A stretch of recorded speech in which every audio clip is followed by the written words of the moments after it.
Antes de iniciarmos o nosso programa, vamos falar do nosso patrocinador, a Insider. Mentira, não tem patrocínio nenhum não, mas a gente queria muito, Eu ia falar, que massa, eu quero... Cadê o meu presente? Eu ia puxando aqui de baixo, aqui, toma! A sacola vazia.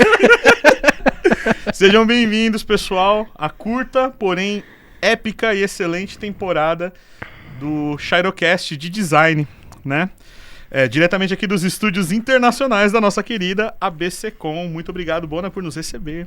Eu me chamo Danilo Mazaia e comigo está o meu grande auxiliar, meu amigo, meu porta-retrato aqui. Pupilo. Meu pupilo, Mr. Dalton Jr. Valeu, gente. Ótimo episódio pra todo mundo. Ótimo podcast pra todo mundo também. Vamos aproveitar.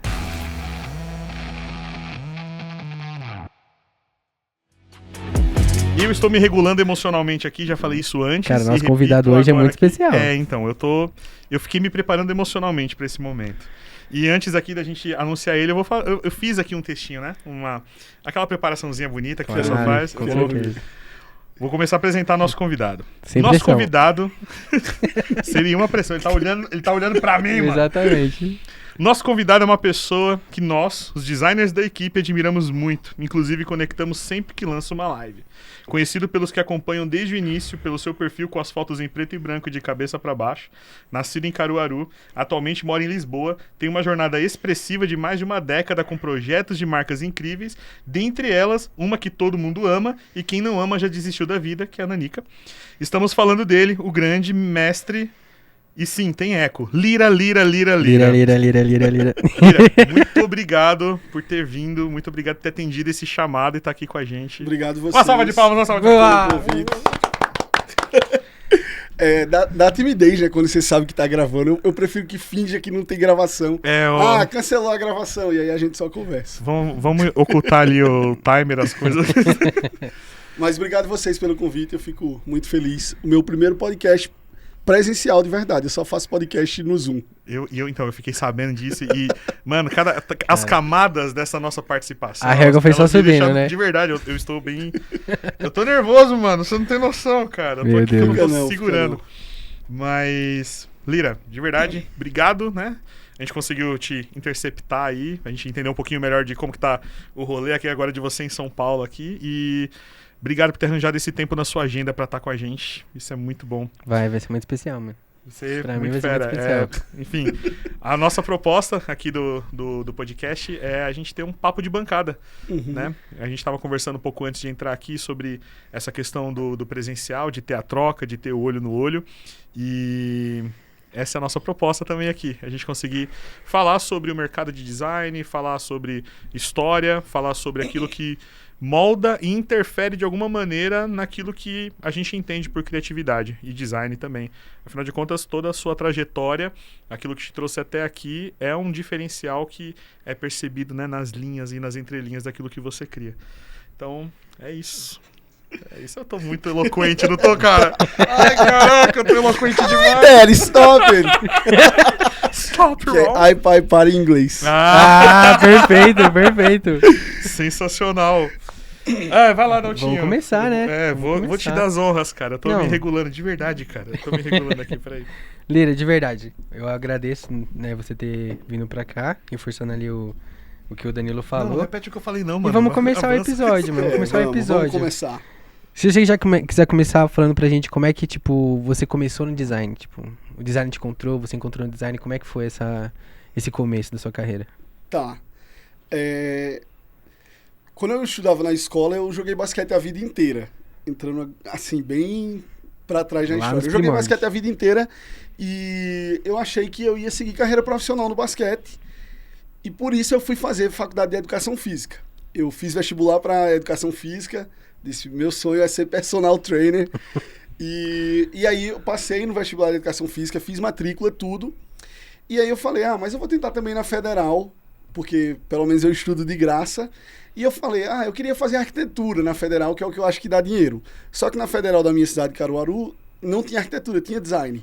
Eu falei, vou aplicar para design, já na expectativa de que eu não ia passar, porque na época a Federal não era só Enem, tinha aquelas provas específicas, aí era português e redação, matemática e geometria, e eu sou horroroso em matemática. Tipo, eu só sei multiplicar por 2. Pra multiplicar por 4, eu multiplico por 2 duas vezes. Tamo junto. Tamo junto. E aí eu falei, vou fazer design que depois eu consigo transicionar para um caminho de design de interiores que vai ser o mais próximo de arquitetura possível. Não fazia ideia do que era design, não fazia ideia mesmo. Não sabia nem o nome de nenhum programa, nada.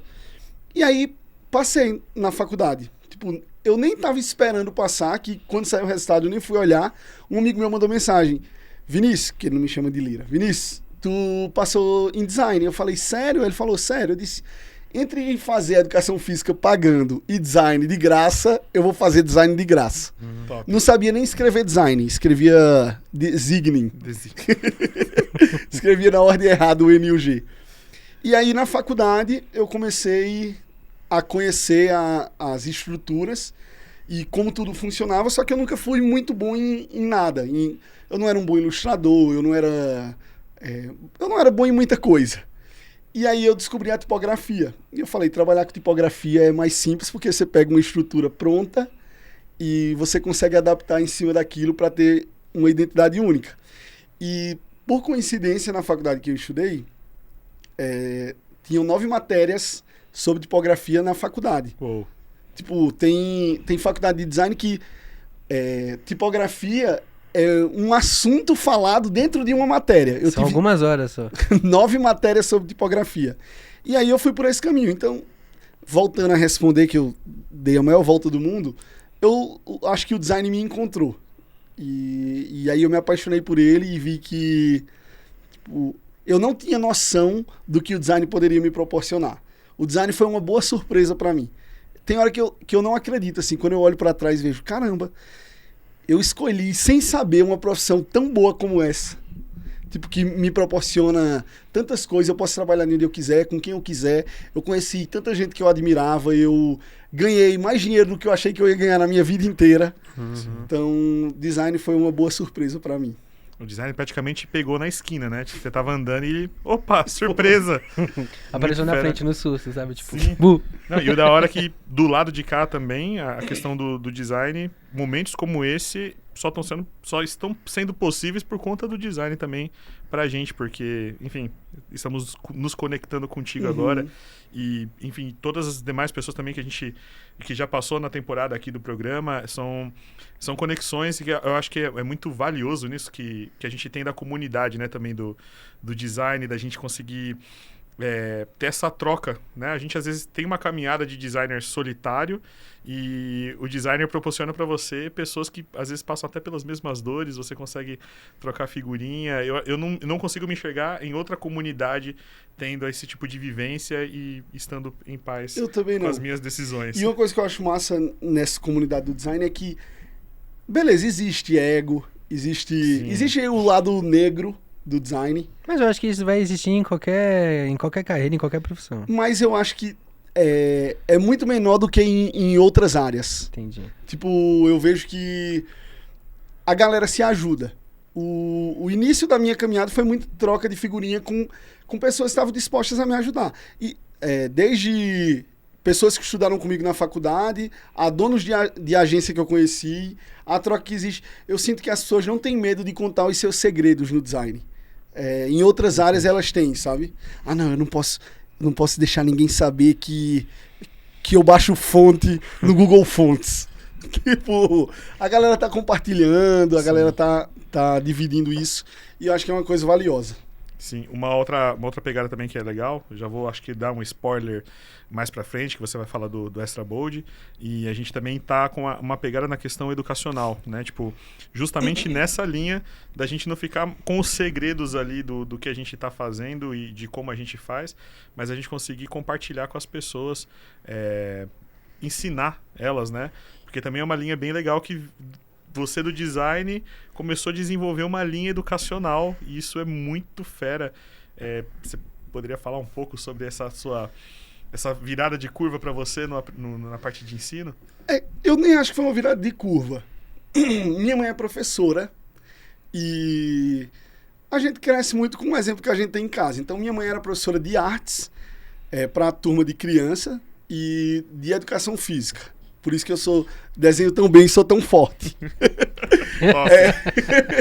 Então, foi natural. E eu tinha muito medo do mercado. Quando eu entrei na faculdade, que eu não sabia nada. Tipo, não é conversa da boca para fora, não. Eu não sabia nada sobre design. Eu não sabia que existia Illustrator. Eu disse assim, eu não vou conseguir trabalhar nessa profissão. É uma coisa muito, muito, muito, muito nova para mim. Eu vou seguir por um caminho mais fácil. Eu vou estudar tanto, vou prestar tanta atenção na faculdade, que eu vou tentar carreira acadêmica. Então, durante a graduação, eu já fazia publicação de artigo, eu já entendia o que é que eu preciso para ser professor. Você já estava com a visão o que é que eu nisso, preciso para ser professor? Eu preciso de um mestrado. O que é que eu preciso para entrar no mestrado? Eu preciso ter boas notas, eu preciso publicar artigo. Se eu fosse aluno laureado, que é o aluno com maior nota, eu conseguiria pontuar mais. Então, eu estava lá correndo atrás de ser o aluno com maior nota para poder ser professor, que eu achava que era o caminho mais fácil. Então, eu acho que isso já foi natural na minha trajetória por eu perceber o design como algo muito difícil. E aí o meu irmão também fez faculdade de Química e virou professor. Então, minha mãe é professora, meu irmão é professor, e aí é natural eu ser professor. Já tá meio que no sangue, né? Só que um negócio que quando você estava comentando, eu fiquei pensando,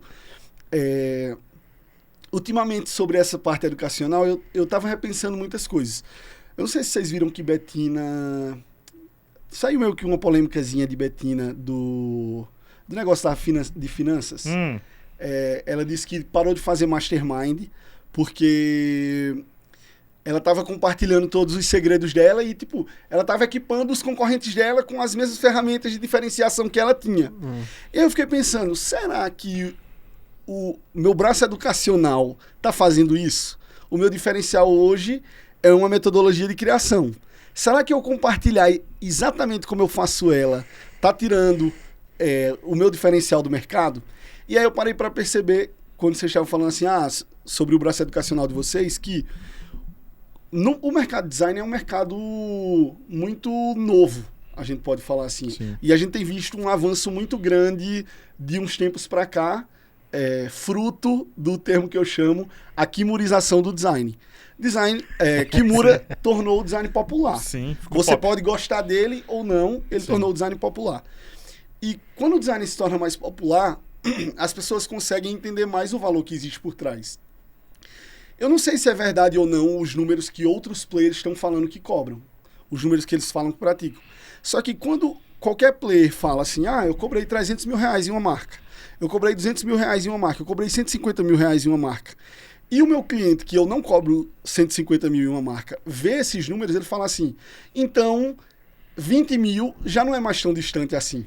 Tipo, na comparação, 20 mil é um alto valor, mas comparado a 200 é baixo. Então, quando tem gente jogando lá para cima os números, quando o mercado de design cresce como um todo, isso acaba auxiliando a gente a crescer junto. Eu percebo muito o meu crescimento na profissão como um resultado do crescimento da profissão. Tipo, não é que, Lírio, qual foi o caminho que tu estruturou para conseguir praticar os valores que tu pratica?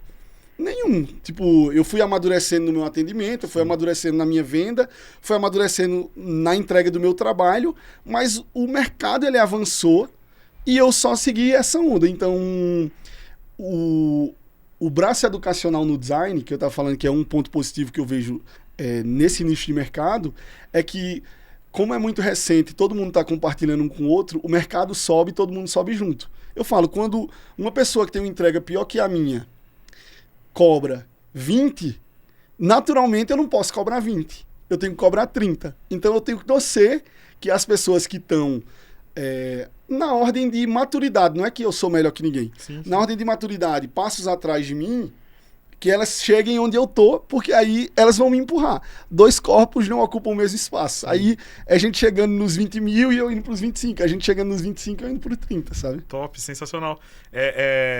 Não pegando na questão de escala de valores, né? Mas é bem próximo da filosofia que eu tenho com os meninos na agência. Quando eu pego alguém para poder, tipo, entrar no time, para poder estar debaixo do meu guarda-chuva, eu falo para eles, e assim, por mais que pareça um pouco altruísta, né? Tipo, para eles, mas também é algo meu. Eu falo para eles, eu não pego ninguém pra poder ensinar se não for pra ser melhor do que eu. Porque eu preciso de um desafio.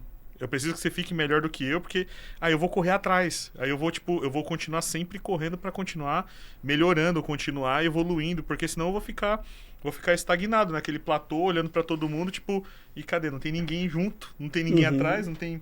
Ou tá todo mundo só atrás e ninguém consegue subir. Aí eu preciso... Tudo não, para. bora junto, gente. E graças a Deus eles respondem. Ufa! Muito fera, muito fera. Isso é difícil. Essa parte de liderar time, isso é uma das coisas que eu estava conversando com o pessoal, do fazer as pessoas acreditarem na visão do negócio. Quando a visão não se concretizou ainda.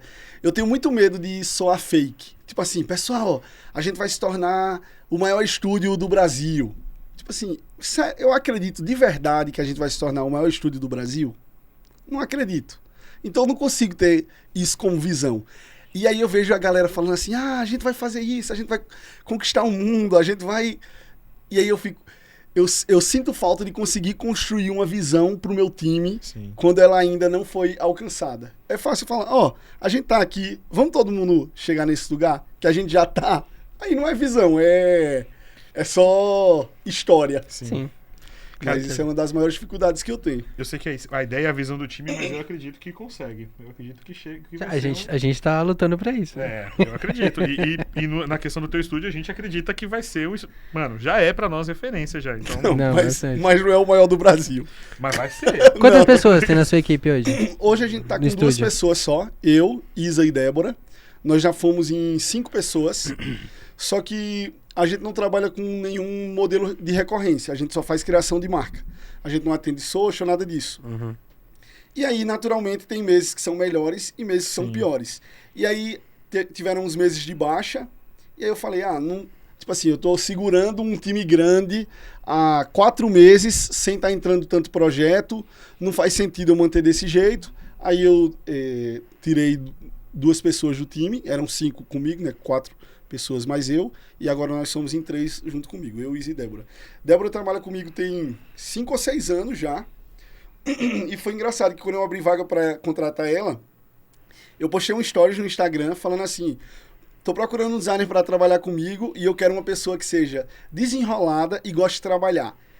Foram os únicos pré-requisitos que tinha na minha vaga. Não tinha, eu quero Illustrator, eu quero Photoshop, Motion, nada. Diferenciado. Desenrolado e que gosta de trabalhar. Ela falou, tô aqui. Sou desenrolado e gosto de trabalhar. Aí eu disse, vamos. E a gente tá junto há 5 anos já, trabalhando junto. E Isa foi uma aluna do método que falou assim, Lira, eu quero muito trabalhar contigo. Eu falei, a gente tá sem vaga, Isa. Aí ela falou, eu quero trabalhar de graça. Aí eu disse, eu não gosto desse negócio de trabalhar de graça. Aí ela falou, por favor. Eu falei, tá bom. Aí ela ficou, acho que 3 meses trabalhando de graça, aí eu não aguentei e contratei ela. Da hora. Muito fera. Mas se você vier falar comigo que quer trabalhar de graça no meu estúdio, eu não vou aceitar, tá? Porque você sabe que depois eu vou ter que lhe contratar. Pessoal, não adianta usar essa estratégia. Já usaram. Já tá batido. Já gastaram. Mas com Danilo vocês podem usar. Olha, não tentaram ainda, viu? A gente tá aberto. Não, uma coisa que eu acho legal, tipo... Disso que você falou, tipo, foi a Isa, né? A Isa foi lá, estudou seu método e tal, então ela praticamente é uma pupila sua, que tem os seus métodos ali na palma da mão e, tipo... Meio que é o caminho que você sempre tá correndo, né? Tipo, atender o cliente, fazer os projetos e tal. Acho que a forma até de lidar com a pessoa, pra gerir a pessoa, fica até um pouco mais fácil do que você pegar uma outra pessoa que não tem nenhum método totalmente diferente. Os termos que você fala, tipo, é muito mais fácil essa estruturação de você ensinar a formar a pessoa e depois você contratar ela. É mais lento o processo, porque quando você está formando uma pessoa, tem muita coisa que um profissional com mais experiência não levaria esse tempo para pegar, só que ao mesmo tempo que o profissional mais experiente não demora a pegar algumas coisas, ele vem com alguns vícios que é ruim dependendo da cultura do estúdio, da agência. Então eu acho que formar as pessoas é o caminho mais demorado, mas o caminho que tem mais saldo positivo, pensando nesse formato. Legal. Muito fera. seguindo aqui a minha colinha, a gente tem um tópico que você citou, que foi um diferencial na tua formação, né, na faculdade, que foi a quantidade de matérias de tipografia que você teve. E é uma característica muito bem percebida, né, no teu portfólio, nos teus projetos. Tem algum projeto teu na parte de que você fala assim, não, esse daqui é o suprassumo da minha tipografia? É o Prime. Esse daqui é o meu melhor projeto. Se você quiser, a gente pode até abrir aqui o teu Behance aqui, se tiver lá. Eu ia falar, eu acho que os meus melhores projetos não estão no meu Behance. Por que a gente faz isso, mano? Por quê? Porque... E a gente acha que é só com a gente, né? Não, Vou começar. Não, eu acho que esse é um dilema de todo designer, ter o portfólio atualizado. Eu até tava falando com uns amigos meus, dizendo assim, o que é ter o portfólio atualizado? Ter o portfólio atualizado é ter um projeto, o último projeto que você tem lá no seu portfólio, representar o nível de entrega que você tem hoje. Isso, sim. Isso é ter atualizado, porque não tem como você colocar todo o projeto lá, senão você não trabalha, você só faz projeto. Tem uns projetos que eu tô tentando estruturar para lançar, é que o cara fica querendo lamber. Tipo, de novo, por que a gente faz isso, mano? Eu não entendo por que a gente faz isso. Uma professora minha falava que a gente tem que praticar a lei do abandono. É assim, ó. Até aqui eu tava mexendo, agora eu abandonei. Vou postar como tá. Perfeito. Ela falava isso em relação ao meu TCC. Ela falou, ninguém termina TCC. TCC se abandona. Portfólio é a mesma coisa. A gente falou isso no episódio, acho que dos 3 últimos episódios. Sim. A gente falou a mesma coisa. A gente tá falando que alguns projetos você não termina, você desiste. Pronto, tá aqui, cheguei até aqui, já era, acabou. E que aí... se deixar a gente vai longe. A gente que é criativo, a gente sempre vai estar querendo mudar alguma coisa que a gente já fez, mano. Tipo, mano, teve sempre tem como melhorar o projeto. O Marcão, que trampou com a gente na agência, uma vez ele falou, não, eu tô com um projeto que não tem prazo. Eu falei, meu Deus, que maldição que te deram, mano. Como assim, um projeto sem prazo? E não, mano, é um projeto sem prazo pra eu poder ir trabalhando e tal. Eu falei, não, mano, então você dá um prazo. Senão você vai ficar pra sempre nesse negócio. Você nunca vai terminar ele. Vai ficar pra sempre olhando e sempre vai estar aperfeiçoando. Que é o motivo da dificuldade de você fazer a sua própria marca. Sim. A dificuldade de você fazer a sua própria marca é porque o prazo é você que dá. E se você atrasar, você não se demite. Isso é uma das grandes dores que tem, tipo, na comunidade do design, assim. É uma grande dor que, tipo, o próprio designer não consegue fazer a própria marca dele. Quando eu comecei na questão da internet, meus primeiros clientes eu peguei no Orkut, na época. Então, tipo, eu participava de alguns fóruns de capa de Diante do Trono e tudo mais. E aí eu lançava lá no Orkut o resultado, perdia todas, né? Bem ruins, mas eu lançava lá e peguei meus primeiros clientes por lá. E lá tinha uma pequena comunidade, na verdade um fórum de design extra, o Orkut. E lá rolava uma troca dessa. Tipo, como o pessoal não conseguia fazer a própria marca, eles se combinavam entre si pro outro fazer a marca do outro. Sim. Então, tipo, eu não consigo fazer, mas faz aí minha marca, tal, queria que você fizesse. Era um designer fazendo a marca do outro. Eu ficava, tipo, mano... Troca de serviço. Mas eu fiquei, tipo, poxa, cara, será que faz sentido? Tipo, enfim. Mas no grupo que eu tava de design, os caras faziam muito isso, tipo... Eu preciso começar a postar conteúdo, mas eu quero ter minha marca antes. Só que eu não consigo fazer minha marca. Aí os caras, não, então, tipo assim, eu faço a minha e você faz a sua. Aí os caras combinavam assim. Os caras faziam. E acho que nem precisa de marca pra começar a postar. Eu penso que muitas vezes o pessoal fica querendo burocratizar coisas pra não fazer o que precisa ser feito. Quer postar? Posta foto, dá a dica na legenda. Posta uma foto desse copo e fala assim, Gestalt. E escreve sobre Gestalt na legenda. Já vai servir de alguma coisa. A gente fica, mas eu preciso da marca. Aí depois, agora, e a paleta de cores? Agora eu preciso da tipografia. Fala assim, comigo, senhor. Só começa. O povo, só pra vocês, agora vou me expor. Quando eu fui lançar o curso, a primeira vez que eu fui lançar o curso, o Extra Bold, era um amigo meu que estava 1 ano e meio tentando me convencer a lançar o curso online. E eu falava, eu quero ser professor, mas eu só sei ser professor no presencial. Eu não sei ser professor online, eu não sei falar para a câmera sem ter resposta. Sim. Aí ele falou assim, faz umas aulas no Zoom, que aí tu vai se acostumar a falar para uma tela. Aí eu entrei no Zoom achando que todo mundo ia entrar de câmera aberta, 50 pessoas na sala, todo mundo de câmera fechada. Não valeu de nada. Eu lembro quando a gente fez ele tava fazendo um lançamento que a gente tava na agência assistindo. Sim. Ele falou assim, pô, quem vai estar com a câmera aberta aí? Quase que implorando. A gente tava lá. Aí eu fiquei nessa, eu disse assim, eu não consigo lançar um curso online. Aí ele falou, consegue. Aí eu disse, tá bom. Aí ele falou, ó, eu vou investir em tráfego. Se rodar bem o curso, esse cara acreditou muito em mim de um jeito que nem eu estava acreditando. Ele falou, eu vou investir dinheiro em tráfego. Se vender, tu me paga o que eu investi de tráfego. Se não vender, tu não me deve nada. Eu falei, tá bom. Aí a gente lançou, eu preparei 4 aulas para fazer o lançamento. E eu disse assim, ó, pessoal, o meu curso ele tem um formato diferente. Todo mundo tem lá aulas gravadas. O meu curso você não vai comprar e vai acessar tudo. A gente tem 10 módulos no total e você vai ter um módulo por semana e eu vou entrar com você em uma reunião por Zoom para tirar as dúvidas de cada módulo. Não é porque eu queria esse formato, é porque eu não tinha nada gravado. Aí eu falei, eu gravo um módulo em uma semana e tenho uma semana para gravar os próximos. Muito bom. E aí a gente vendeu acho que 28 pessoas no primeiro lançamento, 28 alunos. E o curso era R$1.000. Tava R$28.000. Sim. Aí eu falei, eu não vou conseguir. Aí ele falou, tu consegue? Eu disse, consigo não. Ele falou, então a gente vai ter que devolver os 28. Aí eu falei, não, a gente não vai devolver os 28. Aí você já quer demais, já. Eu consigo, quem tá consegue? Eu agora, acredito em mim. Agora que já vendeu? Aí foi nesse lugar que a gente fez. Eu tô falando isso porque eu tava dizendo que a gente fica criando desculpa pra não começar as coisas. Começa e depois você aprende e você resolve como faz. Eu acho que parte dessa desculpa que a gente gera é o efeito das redes sociais de hoje, né? Tipo, eu brinco com o pessoal que eu tenho saudade quando o Instagram era legal.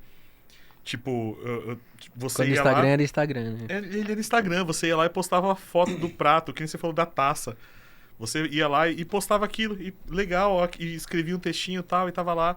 Agora o Instagram virou quase como se fosse um LinkedIn, só que photoshopado, né? Porque ele é baseado só nas fotos e na experiência. Aí se, tipo, por exemplo, todo mundo olha para um designer top que tá lá, tipo, com a sua marca estruturada, seu feed todo organizado e tal, e o pessoal estabelece por padrão. Não, se for para eu me posicionar, tem que ser daquele jeito. E, tipo, essas comparações, né, vão sufocando a gente ao ponto que estagna, ninguém faz mais nada.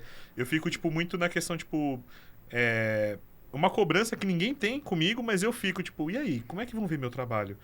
Como é que estão vendo isso, né? Se eu postar isso desse jeito? Às vezes post vai na me agência... descredibilizar, né? Às vezes post na agência, que nem a gente tá fazendo uma série e tá com a minha foto, aí eu vejo um negócio lá que eu fico, pô, mano, tá com a minha foto e tá com esse negócio aqui. Tipo, não, gente, olha, essa letra tinha que trazer um pouquinho mais pra cá, tipo, não pode. Não, mas eu nunca falei isso daqui.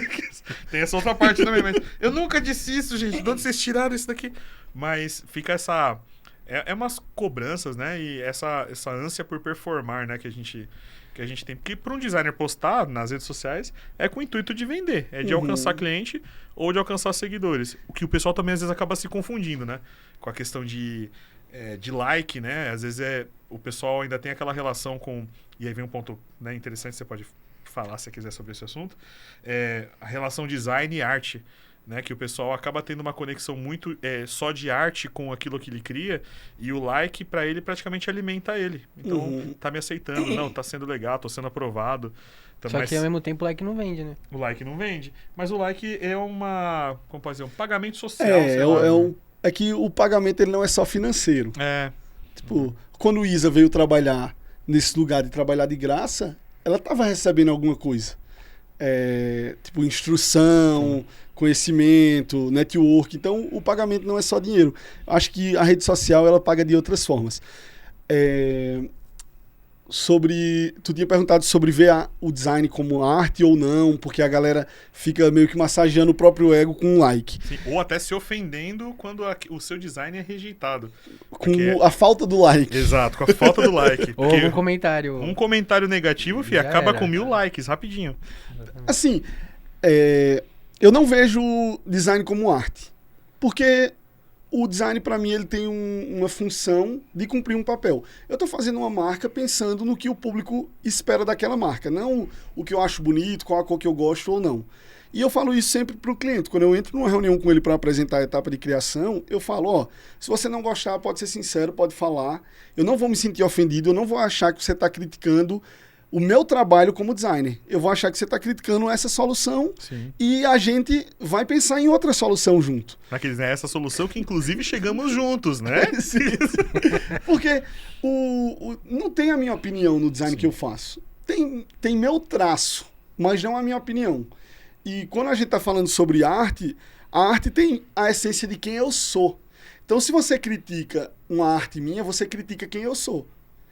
Se a gente coloca o design nesse lugar da arte, toda crítica ao que você produz vai ser uma crítica a quem você é.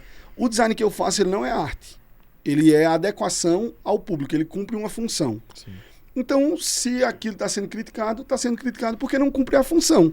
Não porque é uma expressão de quem eu sou aquilo. E um parêntese sobre essa questão do Instagram ser um lugar de comparação, teve uma época que eu parei de seguir todo mundo. Hoje, eu acho que eu não sigo nenhum designer, praticamente. Eu ficava vendo a galera postando, e fica uma briga, tipo assim, é uma corrida que ninguém sabe qual é a largada, ninguém sabe quem é a chegada, e você tá correndo incansavelmente. Ninguém sabe a posição que tá, tipo, todo mundo perdido. Eu não sei se eu tô em primeiro, eu não sei se eu tô em último, eu só não posso parar de correr. Sim. Aí eu falei, sabe uma coisa? Eu vou parar de seguir a galera. E eu, como eu falei, eu não sou bom em muitas coisas. Eu queria melhorar fotografia. Aí eu parei de seguir todo mundo, passei um tempão com o Instagram zerado. Não seguia ninguém. Não seguia minha mãe, minha mulher, não seguia meu irmão. Você foi radical mesmo. Parei de seguir todo mundo. Aí depois eu falei, quero aprender mais sobre fotografia, preciso treinar meu olhar. Vou só seguir fotógrafo. Aí comecei só a seguir fotógrafo. E a gente fica com raiva do algoritmo, mas a gente pode usar o algoritmo a favor da gente. Sim. Aí eu quero aprender a cozinhar. Para de seguir o fotógrafo e começa a seguir cozinheiro. Aí eu quero aprender a fazer pintura abstrata. Vai seguir essa galera. Eu tava querendo melhorar inglês. Eu comecei a dar like em Reels que passava pra mim em inglês. E os Reels que a galera começava a falar em português, eu já passava. Falava inglês, eu like. Acho que tinha 2, 3 vezes. Saber usar a ferramenta mesmo. Aí começou a aparecer muito mais conteúdo pra mim em inglês. Então, a gente tem que usar o algoritmo a favor da gente. Muito fera. Mas deixa eu voltar pra pergunta que vocês fizeram lá atrás, que é quais projetos tu acha que são os melhores que tu fez? Sim. Tem 2 projetos que eu acho que representam muito bem o trabalho da gente como estúdio. Nenhum dos 2 está no portfólio. Você manda pra gente depois pra gente botar. Mas... A gente vai colocar aqui, ó. Faz aí, Dalton, o quadro. Não, levanta e faz feito um Teletubbies, pô. Dalton, vira lá. Não vou ser o Teletubbies. Você vai ser o Teletubbies. Não, ele me expôs no último programa. Não, Danilo. A minha vingança veio pelas suas mãos, Danilo. Obrigado. Levanta aí, Dalton. Vamos lá, meu Teletubbies, olha lá. Vou segurar assim? Não, você vai botar a barriguinha, vai lá. Eu demoro, mas me vingo, ó. Vai estar ali o projeto, gente. Aqui, ó. Pronto. Obrigado, viu, Lira? Eu tava pensando no jeito que ia me vingar, você trouxe de bandeja pra mim. São 2 projetos que a gente fez recentemente. Um é a hamburgueria do meu irmão, que o nome é Lira Burger. Legal. Porque Lira é o sobrenome da gente. E o outro é um hot dog que a gente fez lá pra Lisboa, chamado Spike. E por que eu gosto muito desses 2 projetos? Porque são projetos que a gente... E tem um terceiro, que é Felipe Mendes, uma padaria em Criciúma. São projetos que a gente participou muito forte dos projetos arquitetônicos. Reunião com o time de arquitetura. Legal. E aí a gente vê a marca, tipo, muito bem aplicada, desde papelaria, o detalhe na parede, a cor do teto. Então, esse projeto que eu falei, o de hot dog e o Spike, lá de Lisboa, a gente foi até citado em uma revista de arquitetura como uma boa aplicação de marca junto com o ambiente. Muito legal. A gente começou a perceber isso e a gente está oferecendo naturalmente isso para os nossos clientes. Então, quando a gente fecha, e é um cliente que envolve... Tem muito cliente que é digital que não vai envolver nada de arquitetura. Sim. Mas quando a gente percebe que o cliente tem um espaço para aplicar a marca de forma arquitetônica, a gente fala, se você quiser, a gente não cobra nada mais, a gente faz reunião com um time de arquitetura, porque a marca da gente bem aplicada é respaldo para o trabalho da gente e traz novos clientes. Então... É outro jeito de receber que não é o dinheiro. Exato.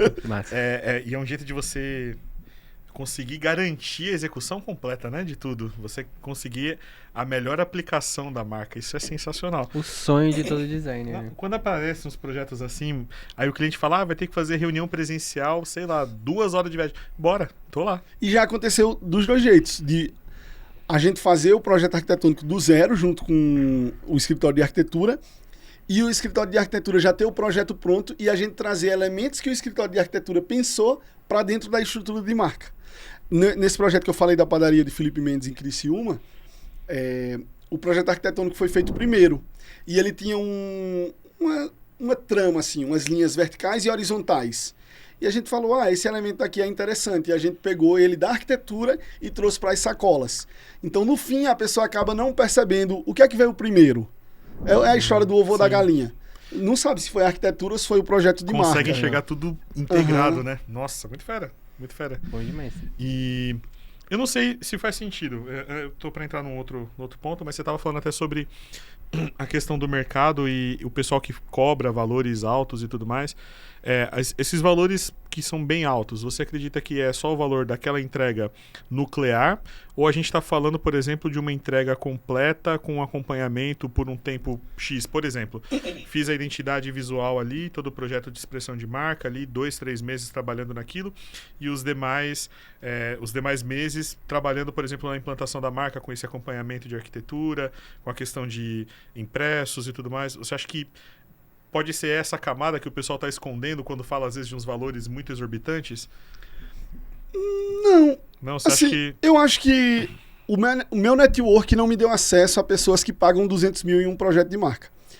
Uma vez eu saí com um designer bem relevante assim, eu gosto muito do trabalho dele, não tenho nada a falar sobre o trabalho dele.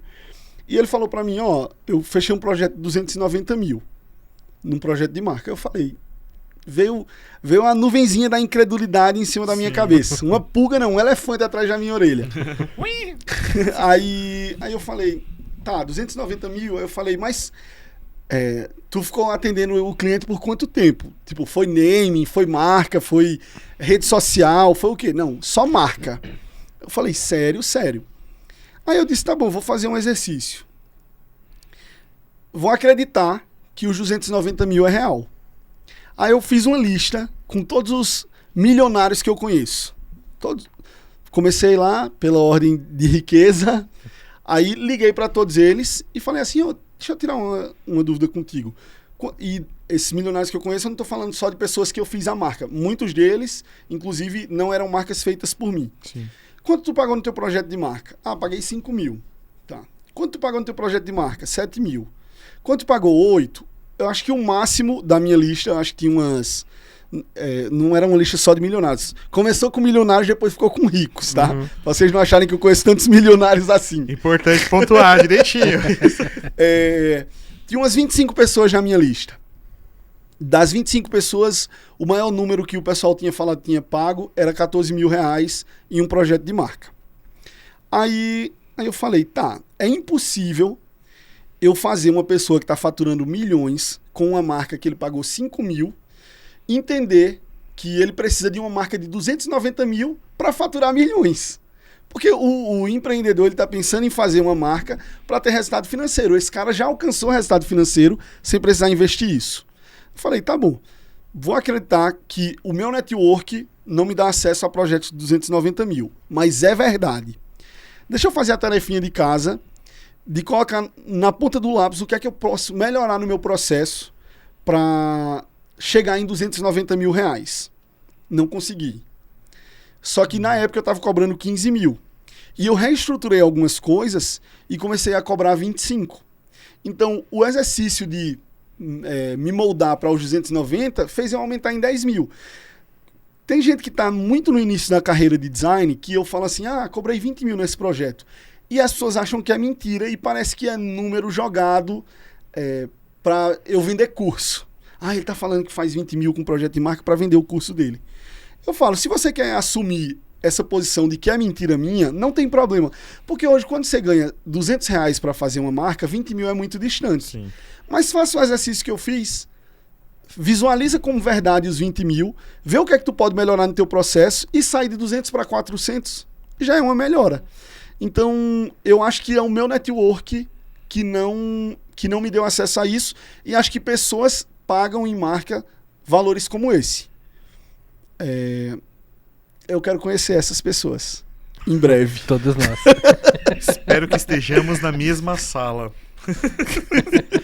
Muito fera.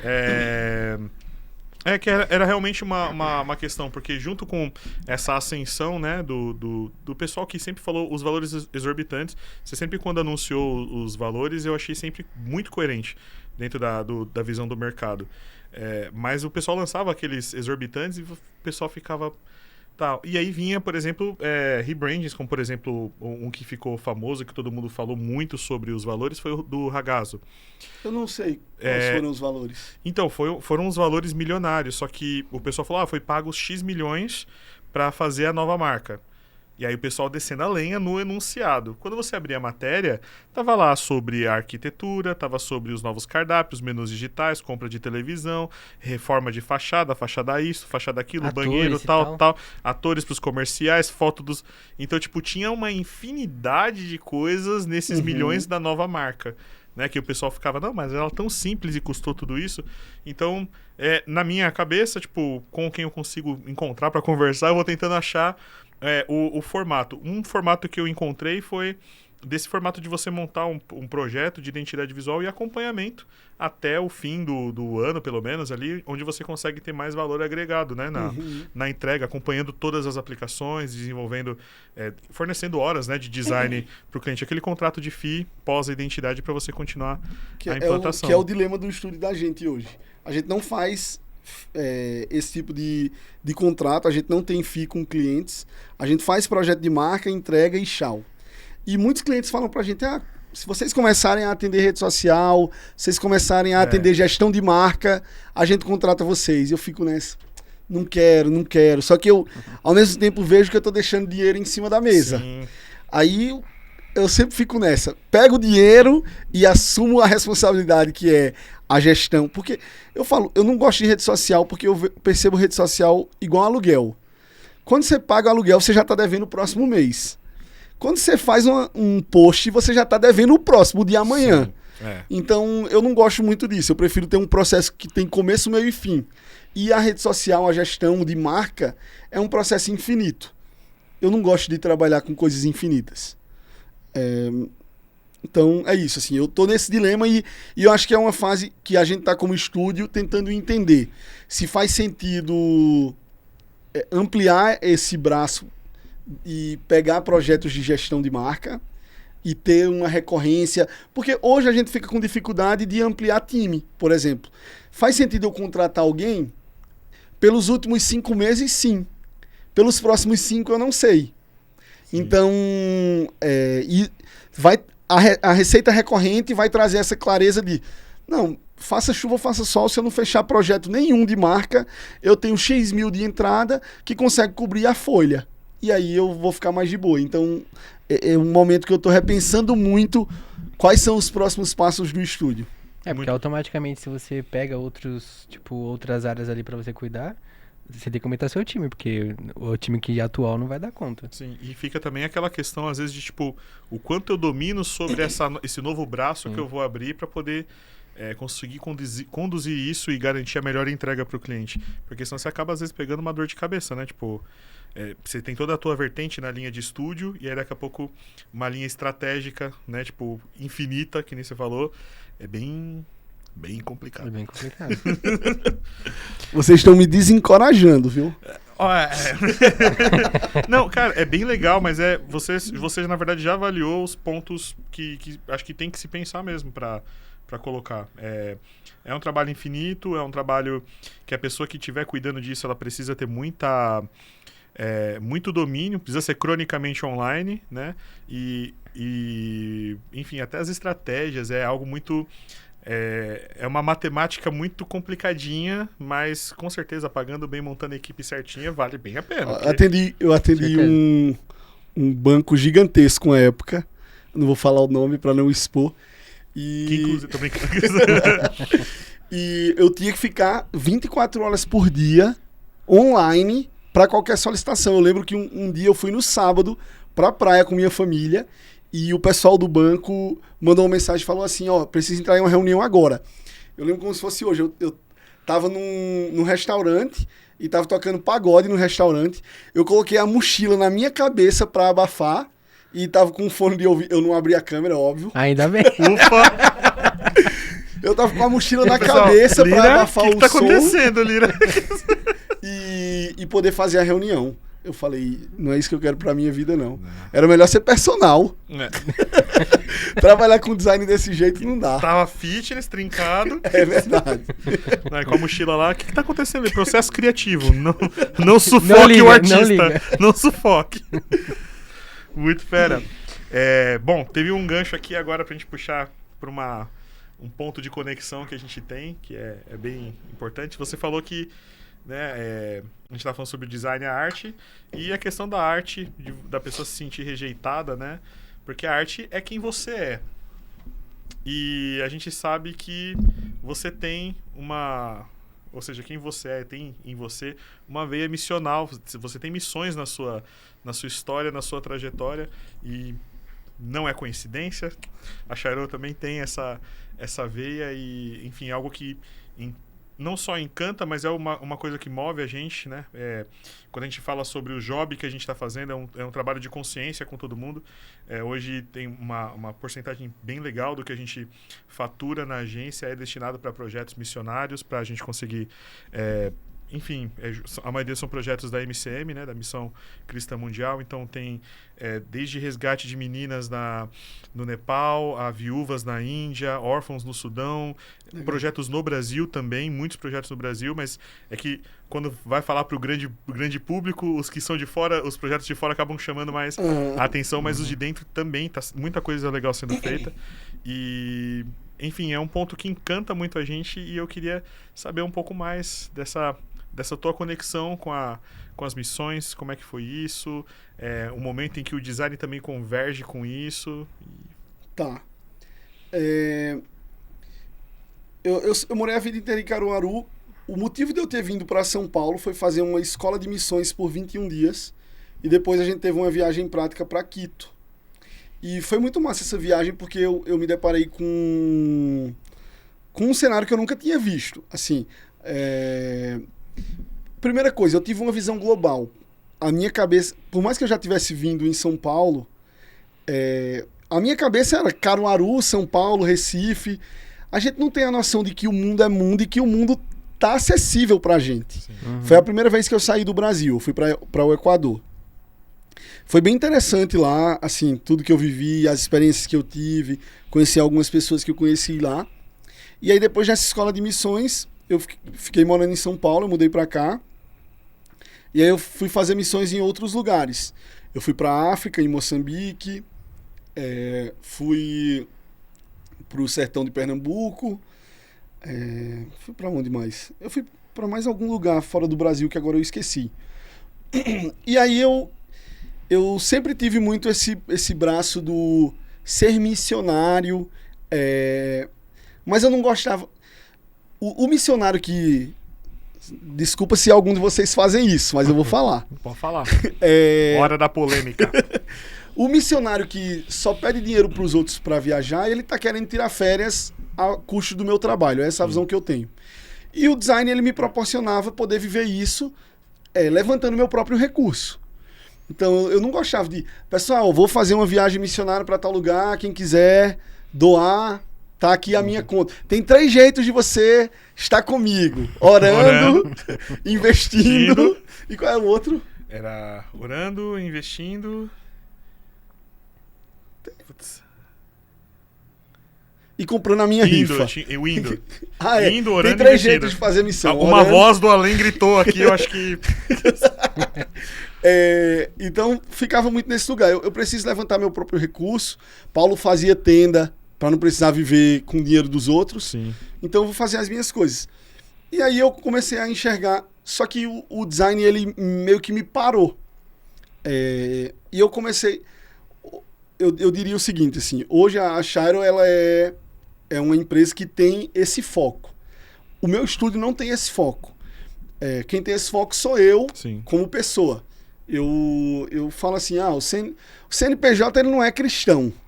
Quem é cristão é o CPF. Uhum. Então, o que eu faço de suporte para projetos missionários, o que eu dou dinheiro para missionários que me pediram, que não trabalharam para levantar o seu recurso, quem faz sou eu e não a pessoa. Mas eu sempre dou uma alfinetada. Eu digo, ó, eu não gosto de brigadeiro.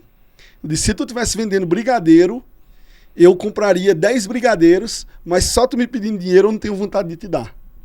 E eu conheço um monte de gente que criou empresa, a empresa se formou e se estruturou a partir de um projeto que foi feito para levantar recursos para uma missão. Então, hoje a gente no estúdio não tem isso como uma bandeira.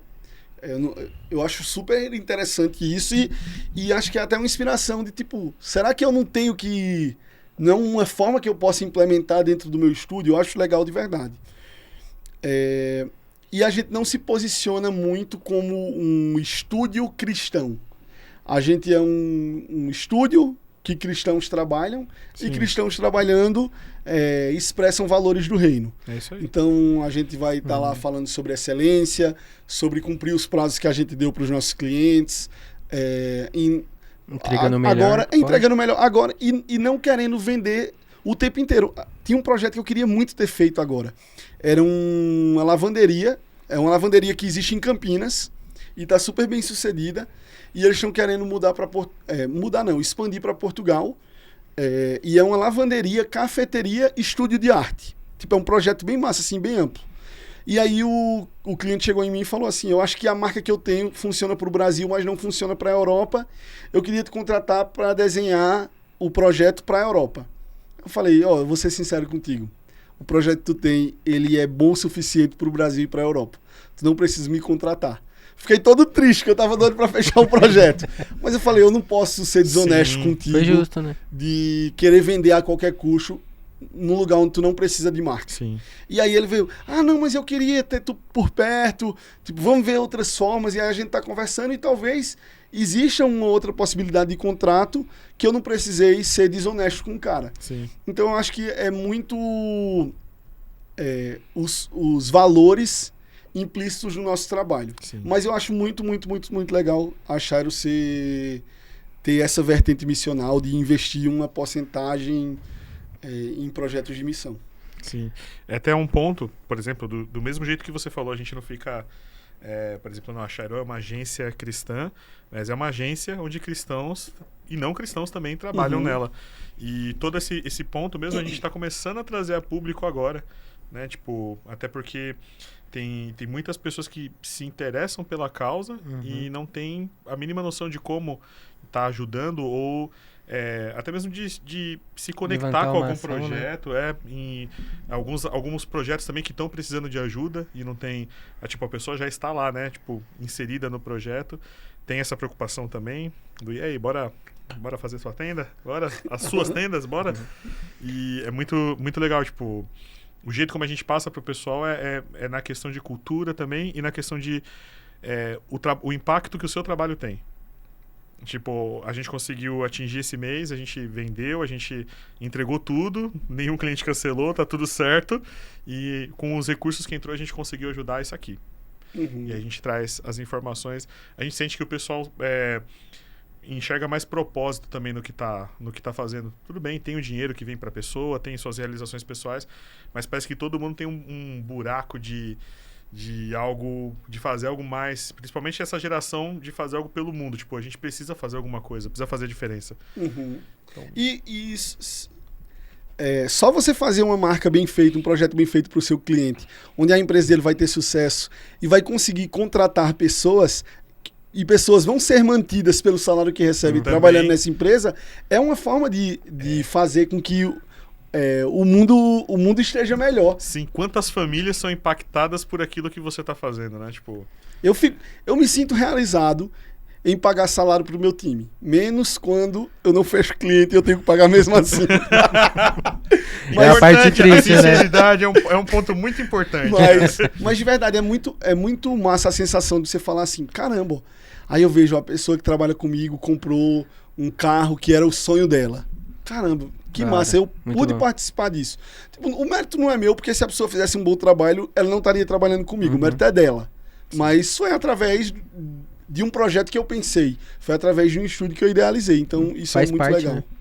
O que você de algum modo proporcionou, intermediou, foi um canal para aquilo ali acontecer. Ô, Lira, aí, tipo, ainda nesse assunto das missões, eu tava dando uma olhada no seu Instagram e, tipo, fui lá pra baixo, lá na... Stalker. Sempre. É assim que chama. E aí, teve alguns posts que você colocou Missão Possível 1 e tal, eu acho que foi até o 15, se eu não me engano. E foi dessa viagem que você fez. Pra Quito, foi. Eu não gosto do pedir recurso, mas eu ganhei recurso nessa viagem de Quito, mesmo sem pedir. Não, eu vi que, tipo, bombava de comentário e tal. Tipo, e aí, eu falei pro pessoal, ó, um monte de gente... Acontece muito isso. A pessoa pede recurso para fazer a viagem não acontece e a pessoa não devolve o recurso. Tá lá comprando pizza na Domino's. Aí eu falei para o pessoal para o pessoal que me ajudou, ó, pessoal, eu vou postar todos... É que a viagem tinha 15 dias, eu acho. Não lembro muito bem. A escola tinha 21 dias, eu acho que a viagem tinha ou 10 ou 15 dias. E eu falei, eu vou estar postando todo dia uma coisa que foi acontecendo aqui na viagem para prestar contas para vocês que investiram. Tipo, importante. Mostrar o que eu estava vivendo, mostrar o impacto. Não o impacto... Aí, outro ponto de crítica meu. As pessoas ficam celebrando muito números. Tantas pessoas foram impactadas, tantas pessoas foram curadas, tantas pessoas aceitaram Jesus. Isso é importante, obviamente. Mas é muito difícil você metrificar sucesso por esse ponto. Sim. Tem um casal de amigos meus, eu sempre fui muito envolvido com parte de circo.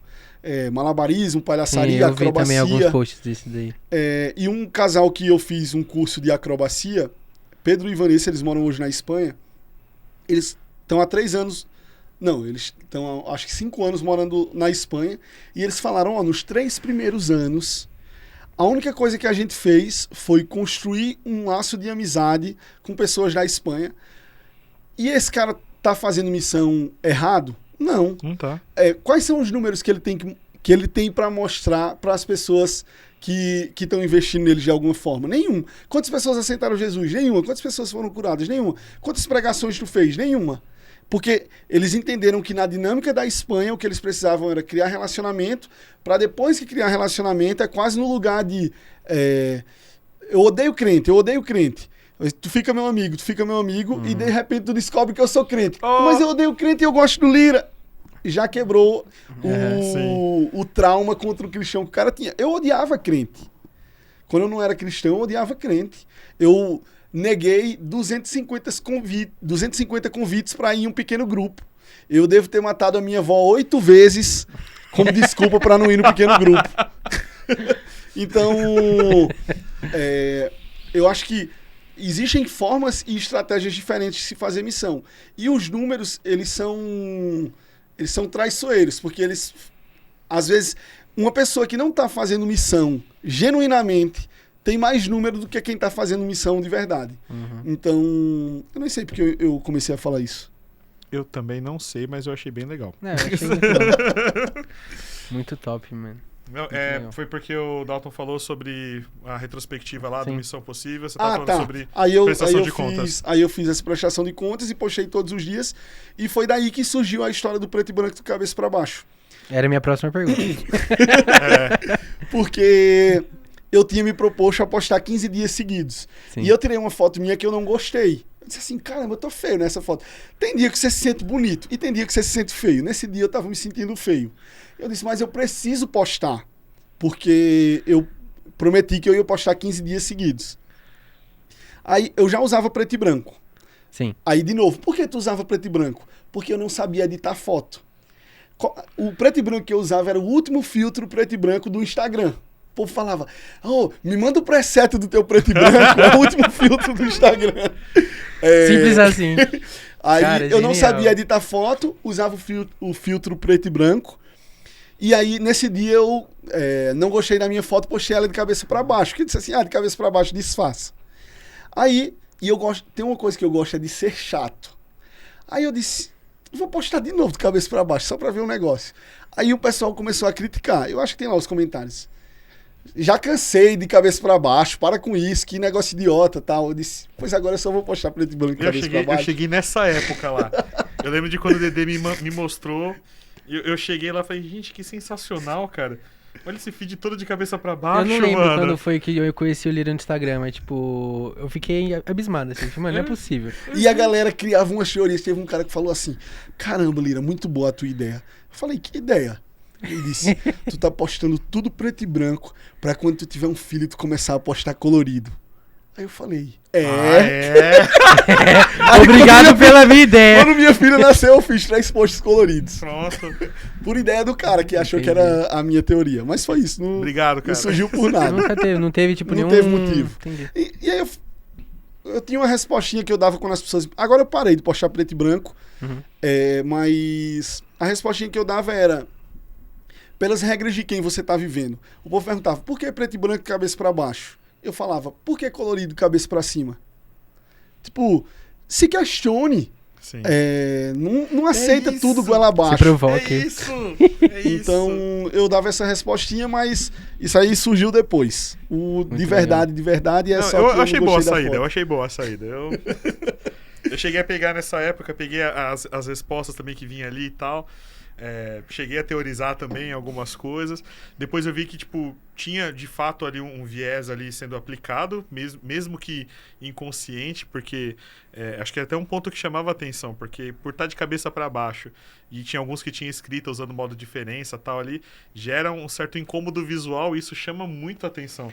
Porque é diferente, o normal é aqui, ó, colorido e tal. Do nada você vê um bagulho de cabeça pra baixo, preto e branco. Com a fonte de cabeça pra baixo, com a tipografia, com a leitura. Você tem que virar o celular pra você conseguir consumir o conteúdo. Com aquilo. Enfim, tinha um viés ali aplicado inconscientemente. Cara, quando é bom, aplica inconsciente, entendeu? Tipo, tava aqui. Chegou a ser aula pra mim, tipo, o perfil do Lira. E quando eu comecei a estudar identidade visual, a gente chegou numa aula lá da Tchek que nós tava falando, tipo, que a identidade visual pode ser de várias maneiras. E aí ele deu a sua opção, tipo do Lira. A identidade visual do Lira hoje, por mais que ele... Se foi pensado, se não foi pensado, o pessoal reconhece o Lira pela foto de ponta cabeça pra baixo e preto mesmo.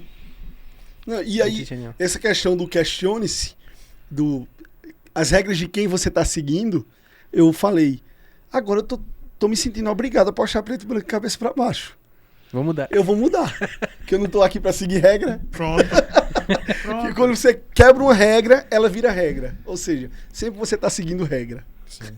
Muito bom. Muito legal. Bom. Você soltou um termo que definiu bem algo que eu tava tentando achar no episódio anterior, falando sobre referências, falando sobre... os meninos estavam falando sobre você sair caçando referência e ficar enchendo suas pastas do Pinterest e nunca usar aquilo que tá lá, ou ficar salvando coisas que você nunca vê. E eu tava comentando com eles sobre o que você depois definiu bem como treinar o olhar, né? E da gente tá sempre vendo coisas boas, coisas bonitas, né? Tipo, bons designs, bons modos de aplicação, independente do projeto que tá para ser executado ou não. Com isso, eu lanço a seguinte pergunta: qual que você acha que é o maior desafio no design hoje? Essa é difícil. Essa é difícil. Eu sei, eu compliquei ela um pouquinho mais. O maior desafio no design... Você pode tanto falar assim, tipo, na sua visão, porque você é operacional no design, quanto também naquilo que você vê no mercado, né? A gente está falando também para um público de agências, né? De profissionais que estão alocados em agências e estúdios. O que você sente também que pode estar faltando para essa geração que está vindo? Esses desafios no design. Ou você pode também falar sobre o mercado. Tem duas coisas que eu acho que são os maiores desafios no design. Um é para o designer e o outro é para o cliente. Que acaba sendo para o designer também.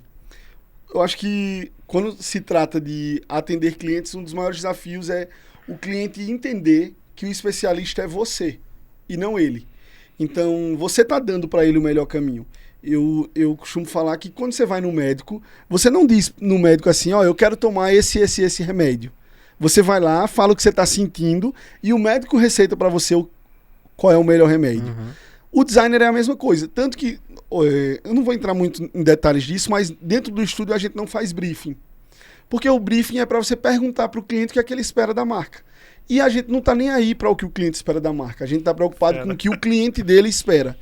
E é difícil a gente construir essa visão para ele. Sim. Então, eu acho que a dificuldade do designer para o cliente é fazer ele entender que a opinião dele pouco importa.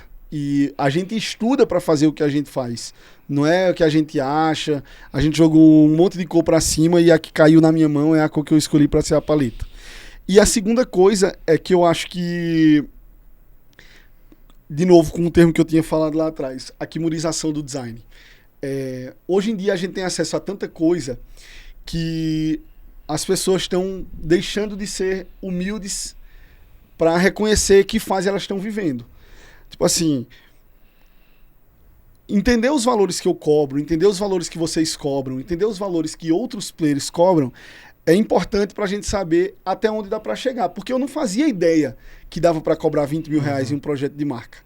Só que eu preciso entender que hoje eu não estou pronto pra cobrar os 20 mil. E eu acho que a galera com dicas do Instagram tá achando que já tem bagagem o suficiente pra cobrar 10, 15 mil em um projeto de marca. Então eu acho que esse é um dos maiores problemas dos designers, é acharem que são muito bons sem serem e quererem e se frustrarem porque não estão conseguindo fechar projetos pelos valores que estão vendo outros players praticarem. Então eu acho que é importante a gente ter humildade assim e reconhecer. Dá pra gente aprender com todo mundo. Tipo, Caio César da Blanks, ele tinha um projeto chamado Pente Fino no canal do YouTube dele, que você mostrava um portfólio, ele dava algumas dicas para você melhorar o seu projeto. Eu já estava trabalhando com design, tinha 8 anos, e eu fui lá, Caio, eu quero que tu olhe meu projeto. Tipo, eu tenho coisas para aprender com esse cara. E as dicas que ele deu para mim foram valiosas. Tenho certeza que a maioria, e eu já estava meio que nesse lugar de um player do design. Tem players que vão falar assim, eu não posso me submeter a um lugar de que eu não sou quem manda. Sim. Eu não sou a pessoa que manda nessa mesa. Eu tô aqui para aprender com vocês. Eu não posso me colocar nesse lugar porque senão o meu aluno não vai me credibilizar. E eu acho que esse caminho é muito paia. Tipo, não faz sentido. Os meus alunos, eles têm muito para me ensinar. Eu tenho para ensinar para eles, não porque eu sou um gênio, porque eu já vivi mais coisas que eles, só que tem experiência. Você pode ter uma experiência em 1 ano de profissão que eu não tive em 10. E essa experiência tem algo para me ensinar. Sim. Então, eu acho que essa humildade cognitiva, de você entender assim, dá para aprender com todo mundo, eu não sou o melhor do mercado. Eu falo, até hoje, se Gustavo Piqueira da Casa Rex quiser me contratar para trabalhar de graça, eu abro mão do meu estúdio e vou trabalhar de graça com ele. Top. Porque aquele cara é um gênio. E eu fiz uma entrevista, inclusive, na Casa Rex, e ele me perguntou, qual é a sua pretensão salarial? Eu falei, nada, eu só quero aprender com você. E eu acho que foi esse o motivo que ele não me contratou. Pô, da próxima vez. Por quê? Porque ele já tinha contratado alguém. Ele já tinha isso dele. Já gastou esse ticket já. Aí não fui contratado, mas, tipo assim, eu tenho muito a aprender ainda, muito mesmo. E em vários aspectos, não só no design. Uma coisa que eu falei pra vocês quando a gente tava conversando lá no início, antes de começar o podcast. Eu acho que eu ganho mais dinheiro porque eu sou bom vendedor do que porque eu sou bom designer. Tem muitos designers que são melhores que eu e talvez não estejam ganhando o mesmo que eu tô ganhando. Mas eu tô em todo mundo que eu conheço que é empresário dizendo assim, esses dias um cara foi entrar numa reunião para demitir um cliente. Não tem nada a ver com design, não era um cliente de design, não era agência, não era nada. Eu falei, eu posso ficar aqui do teu lado, que eu quero ver como é que tu vai demitir esse cliente, porque eu quero aprender quais são os argumentos. Aí o cara, eu vou ter uma reunião agora para fechar um projeto de uma escrivania. Eu posso entrar contigo para entender como é a tua reunião? Caramba, ele usou esse argumento, ele falou isso, ele defendeu isso desse jeito, aqui ele cedeu. Um cliente nosso, isso é um caso recente. A gente não trabalha com criação de site. Aí o cliente falou assim, eu queria muito que vocês fizessem o site, eu queria muito que vocês desenhassem o layout. Eu falei, tá bom, a gente vai desenhar. Aí a gente desenhou o layout, aí apresentou para o cliente, aí o cliente falou assim, eu não gostei muito, eu acho que está limitado. Aí eu falei, tá, sabe por que está limitado? Porque a gente não tem noção clara do que dá para ser feito em site, a gente não faz site. O que a gente indica para você é correr atrás de estúdios especializados em criação de site e eles vão fazer um trabalho muito melhor que a gente. Aí eu disse, e você não precisa pagar pra gente por esse site que a gente fez? Beleza, seguiu desse jeito. Eu falei, ó, quando for fazer a reunião com os clientes, a gente quer participar para dar suporte, garantir que a marca está sendo bem aplicada, sim, mas no fundo, é que eu quero ver como esses estúdios vendem. Gênio. Eu quero aprender com eles. Aí eu participei, eu não consegui. Tiveram 2 reuniões na segunda, que eu estava em Pernambuco, vim para São Paulo. Uma reunião foi de manhã, eu participei. A outra foi quando eu estava no voo, eu não consegui participar. Mas o tempo inteiro. Não sei se vocês conhecem Kazé Grabias. É um designer, ele tem um método bem interessante. O nome do método dele é Método Sherry, que ele fala que ele sempre coloca a cereja do bolo. Ele estava dando uma aula online, tô eu lá. 3 horas de conteúdo, assistindo, perguntando, tirando dúvida. Saí com a cabeça explodindo. Convidei ele para dar uma aula para os alunos do método. A gente tem muito a aprender com todo mundo. Por exemplo, vocês estão falando sobre agência física. Eu não vou ficar conversando aqui, que senão vai ficar eu entrevistando vocês. Mas eu quero saber como é a dinâmica de vocês para trabalhar no presencial. Quando você trabalha no presencial, você não tem as possibilidades que você tem quando você trabalha no remoto. Tipo assim, hoje, se eu abrir uma vaga, qualquer pessoa do Brasil pode trabalhar comigo. Sim. Vocês não. Vocês têm que ter pessoas daquele círculo. O quanto vocês perdem por isso? Muito. Como vocês fazem para superar essas perdas? São coisas que eu quero aprender que eu não sei. Então, eu acho que respondendo a pergunta lá de trás, os designers estão deixando de ser humildes e acham que por conteúdo de Instagram eles já têm capacidade de cobrar muito. Não, desculpa, você não é um bom designer, você não vai conseguir cobrar esses valores ainda. Estude mais um pouquinho. Tenha paciência, meu jovem padawan. Tenha paciência. A gente vai chegar lá. A gente chega lá. Muito bom. Lira, já que a gente está direcionando e falando para os jovens padawans, quais foram os principais erros de design que você pode ter cometido na sua carreira, ou alguma situação que te travou que você poderia estar muito mais longe hoje? Eu acho que os maiores erros que eu cometi foram tomar máximas como verdade. E eu falo, toda máxima é burra. Eu falo muito sobre isso, adequação do cliente. A gente fez uma marca de uma dentista, que a gente fez a marca azul e um rosinha. Padrão. Aí tá dizendo que o meu trabalho é padrão? Não. Jamais. Eu não conheço o briefing, calma. Aí a gente... Não, porque não tem briefing. Brincadeira. A gente fez a marca rosa e azul. Aí quando a gente foi apresentar pra cliente, ela falou assim, Lira, por que tu fez a minha marca azul e marrom? Eu falei, azul e marrom? A marca é azul e rosa. Eita, eu esqueci de te avisar. Eu sou daltônica. Você ofereceu óculos pra ela? Aí... Não, porque é uma tecnologia nova. É nova, né? Verdade. Mas é meio raro, né? Tipo, mulher daltônica. Não sei. É uma raridade. Conheço pouco de daltonismo. Não vou falar nada. Aí ela falou, sou daltônica, tal. Aí eu vim com minha máxima. Mas a marca não é pra você, a marca é pro seu cliente. O seu cliente vai ver azul e rosa. Continue com essa. A gente tá pensando na adequação do seu público. Sim. Aí ela falou um negócio pra mim que foi nessa que eu aprendi. Ela disse assim, ó, Lira, eu entendo o que tu tá falando, eu tô preocupada com o meu cliente, só que o meu paciente, ele vem aqui e ele passa 1 hora no meu consultório. E quem tá aqui todo dia, a semana inteira, sou eu. Eu não vou conseguir atender em um consultório que tem cores que não fazem sentido pra mim. Uau. Guardei a minha máxima burra no bolso e refiz a marca para ela, pensando em cores que também estavam adequadas para o público dela e que funcionavam para ela. Sim. Então, eu acho que eu, durante muito tempo, tinha essas máximas e essas máximas me travavam, assim, eram meio que moletas e eu usava sempre isso como desculpa para defender o meu projeto e, no fim, era só idiotice da minha parte. Se eu tivesse entendido um pouquinho melhor o lado do cliente, eu teria percebido aquilo. E em relação ao que me trava, o que eu poderia ter feito para estar mais longe, eu não consigo pensar em uma resposta para isso. Eu acho que, como eu falei, o design é uma boa surpresa para mim e ele tem me surpreendido sempre. Eu eu acho que eu já tô... Obviamente eu quero muito mais. Mas botam muito em caps lock e muitos os. Mas eu não pensei que eu estaria onde eu tô com 31 anos de idade. E eu não acho que... Tipo, eu acho que eu já cheguei longe demais. Eu não acho que...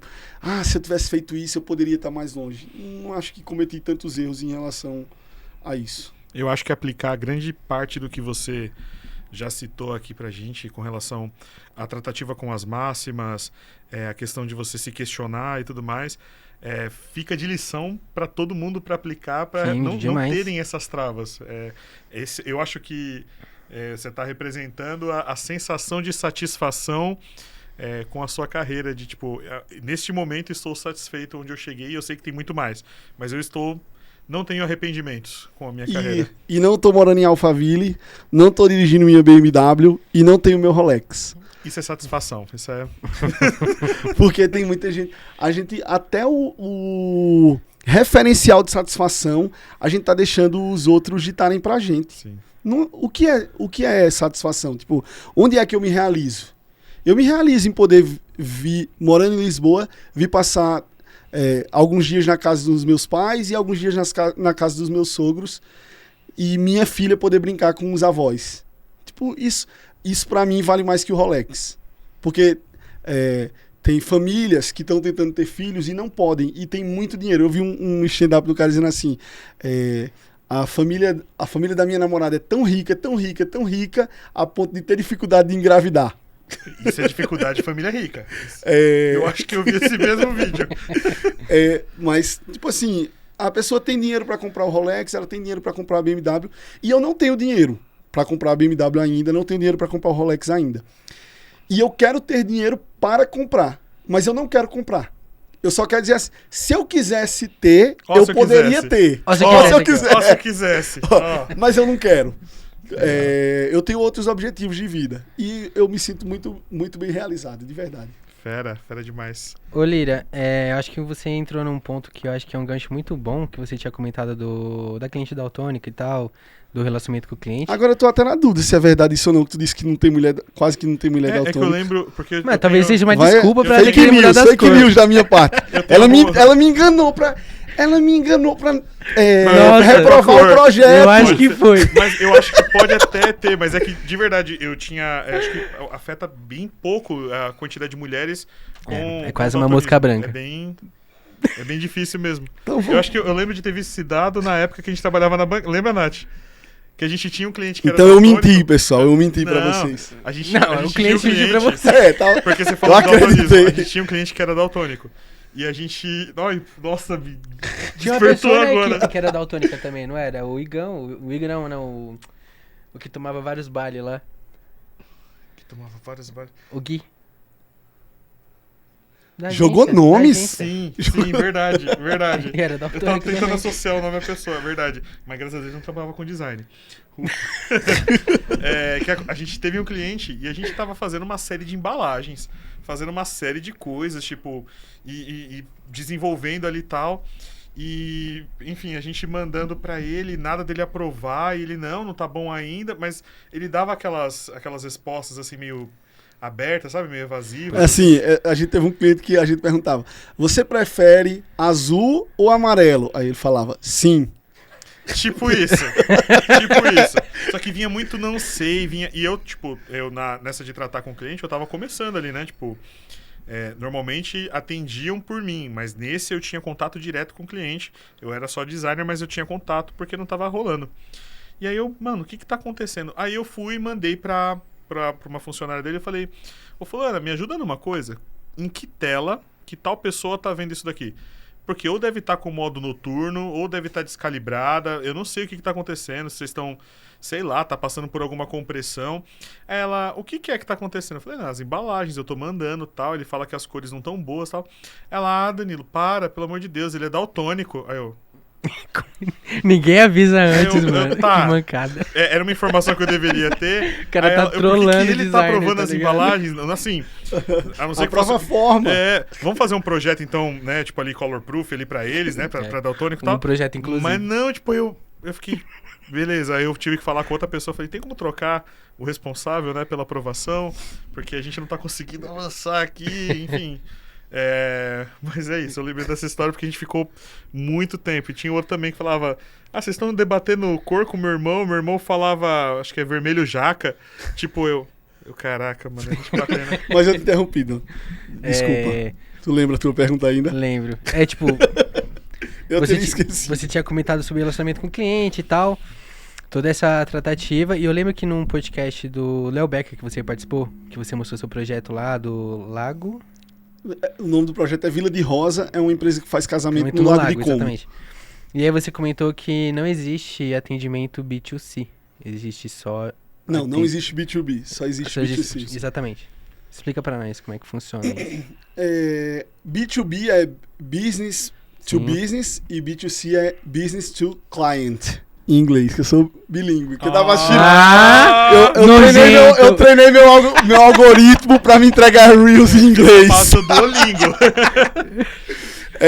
Então, é um negócio para negócios e negócio para clientes.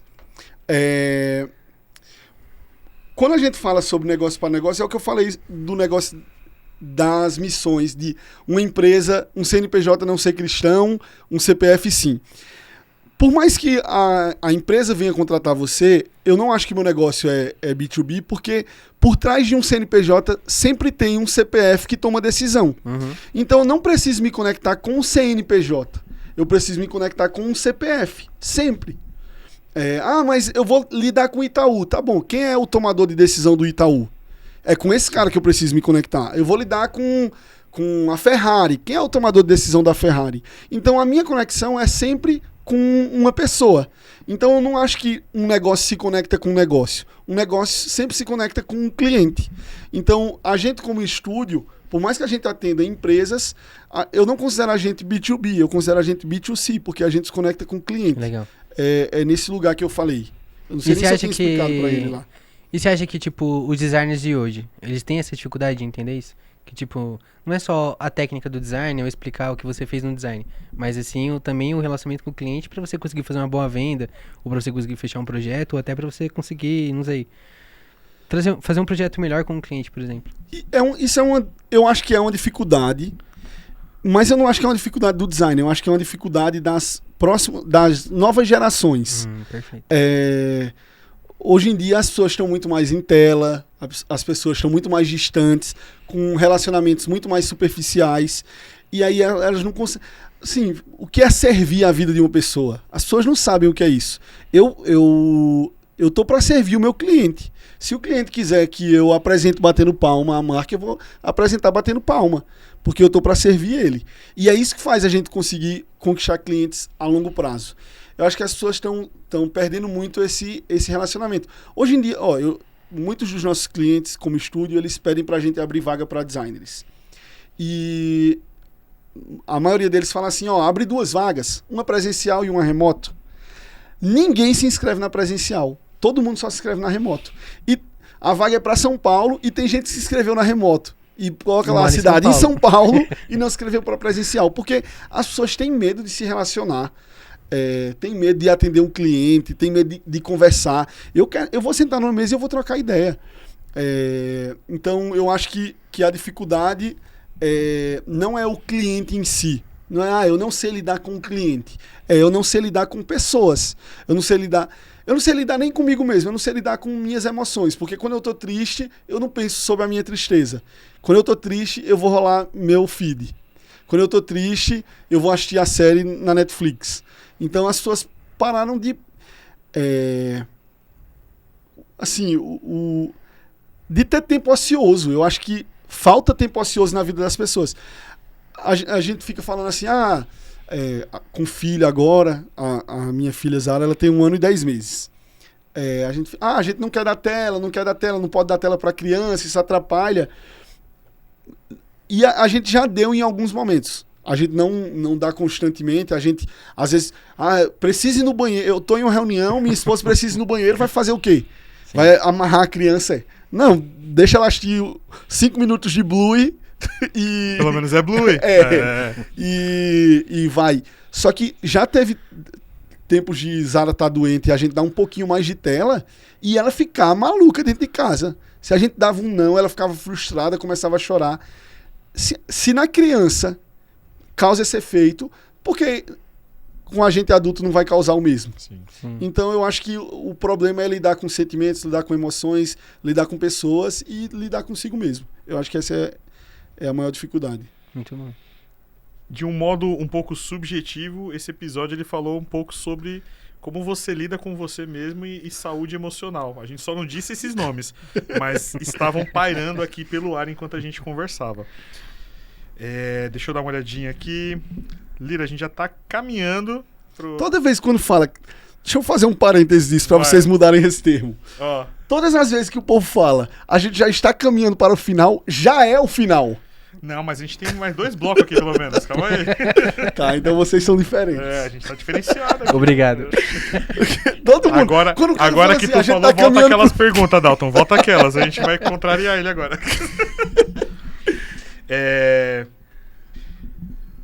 A gente queria pedir indicações de um livro, uma série, alguma coisa que você tem pra poder aguçar, assim, que você viu e aguçar a nossa criatividade, algo que mexeu com você e você... Não pode falar da Bluey, por favor. Tá, não vai ser Bluey. Bluey já tá na lista já. Mas os ensinamentos de Bluey são muito bons, são até para adultos, tá? Assistam Bluey. Você já chorou assistindo Bluey? Eu não, mas minha esposa já. Mano, é muito bom. Mas ela tá grávida, então eu achei que era pela gravidez. Tu já chorou? Eu já chorei assistindo Bluey.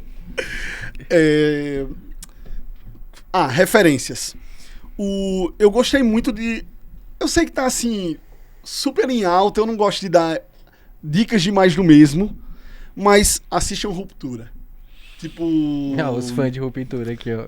É que, Lira, mas para com não é a isso, série, Lira. não é a série em si. É o questionamento, tipo assim, como seria se a minha vida no trabalho não se associasse à minha vida pessoa? Isso é muito massa, Isso pô. É muito legal. É um negócio da provocação. Tipo, questione-se. Essa provocação é absurda. Não, e sem contar que a própria ideia da série é uma ideia original. Eu nunca vi nenhuma série abordar isso, ou filme abordar isso. Você entra no trabalho e vira a chavinha, você é outra pessoa. Você não lembra que você tem esposa, você não lembra que você tem filho, você não lembra o que é que você gosta de fazer. Você não sabe nada sobre você, nem a sua personalidade. Sim. Isso é sensacional. E eu não assisti os últimos episódios que eu tô no Brasil. E eu tô agoniado pra assistir. Vou ser obrigado a assistir. Se isso te deixa em paz, eu também estou nessa mesma jogada. Acabei de renovar a Apple TV pra poder... Vou ter que assinar a Apple TV. E outra muito boa. É que a maioria das séries da Apple TV, eu só assisti 2. Mas todo mundo fala que qualquer série da Apple TV é muito boa. Ted Lasso. Eu sabia. Ted Lasso é muito bom. Eu não vi a última temporada porque eu tô com... Eu também não. Eu tô evitando de querer acabar com ela. Ted Lasso é muito... Mudou a minha perspectiva sobre liderança. Sim. Eu sei que é tudo de mentira.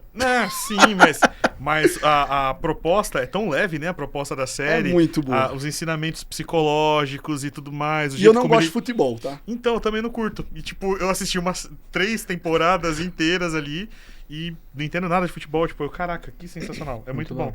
Ted Lasso é muito bom. Indicação de livros você tem? Tenho. 2 livros. Que a Apple TV eu não assinei ainda. Mas ele tem a assinatura do bagulho da Amazon lá. Morte aos Papagaios, de Gustavo Piqueira. Caraca. Fala sobre contra a cultura do plágio, você não tá copiando todo mundo, o papagaio ele só repete. Então, o nome do livro é esse. Veio com os 2 pés no peito já na indicação de livro, né? Tem um outro muito massa.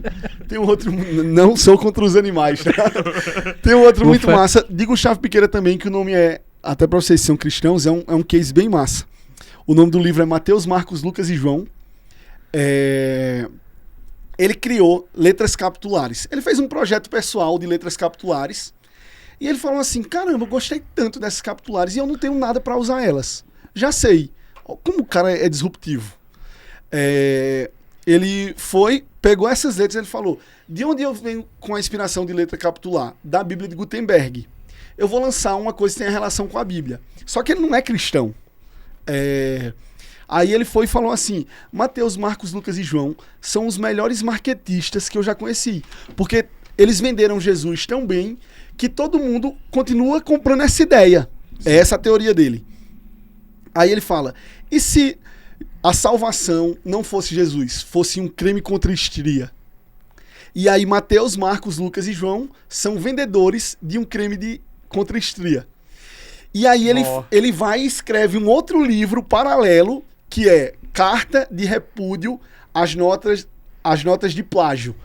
Que é ele falando assim, como é que vocês estão falando que eu plagiei a Bíblia se eu estou usando nomes tão comuns como Mateus, Marcos, Lucas e João? E ninguém questionou ele sobre plágio.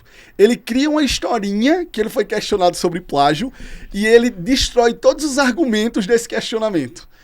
E é um projeto assim, lindo, lindo, lindo, lindo, lindo. Você não encontra mais para comprar, eu acho só na estante virtual. Mateus, Marcos, Lucas e João, de Gustavo Piqueira, mas não era esse o segundo livro que eu ia indicar.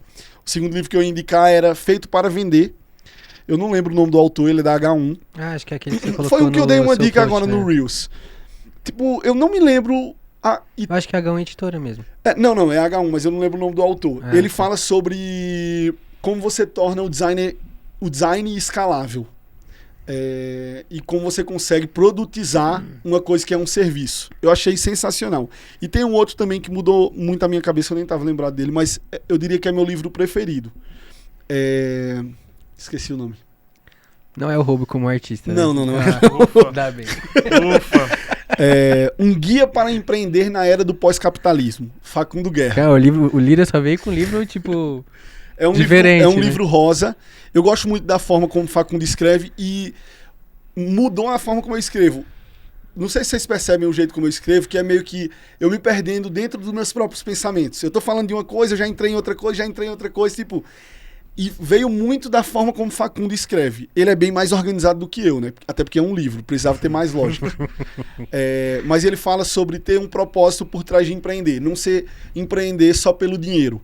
E esse Facundo Guerra, ele é um argentino que veio para o Brasil e ele é conhecido como o rei... Ele não é cristão, não.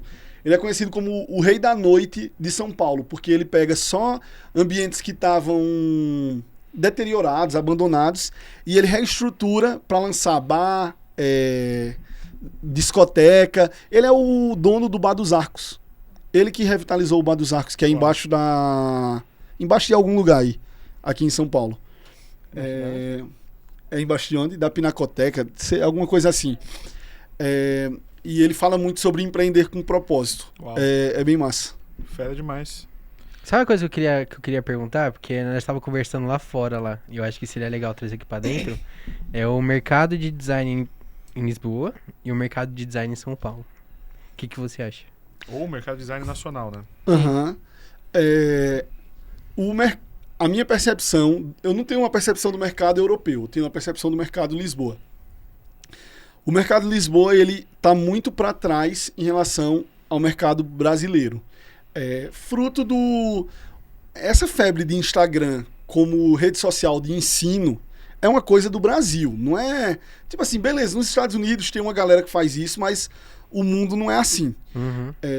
E isso fez as pessoas entenderem muito mais sobre o valor do design e aceitarem pagar muito mais sobre isso.